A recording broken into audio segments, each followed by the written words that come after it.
Let's go ahead and take a look at what Jabra had to offer at this CES.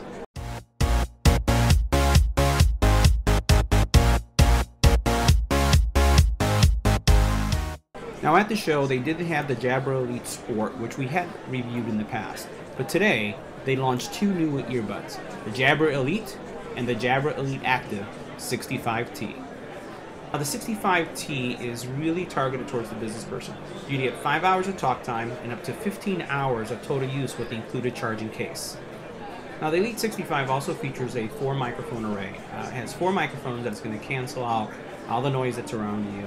And if you go to their website, you'll be able to see a demo of what it sounds like. We weren't able to test it at the show, but the demo on the website is pretty impressive as it cuts out the majority of the wind and noise around you. The Elite Active has the same features as the 65T Elite. The only difference that I saw was that the Active has a higher IP rating. So the Elite 65T, the business version, as I put it, has an IP rating of IP55.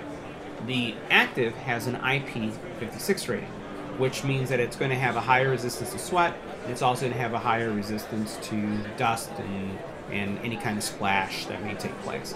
But for the most part, they look very similar. Now, visually, they're also a little bit different, so you can see that the Elite, from the visuals that we see at the show, as well as these graphics that I'm displaying, is more of a polished executive business look, while the Elite Active is a more sporty type of look. So it has kind of more of a rubbery finish to it and is not as, I would say, executive looking. But both products are going to be incredibly impressive and can't wait to get my hands on these so that we can review them both.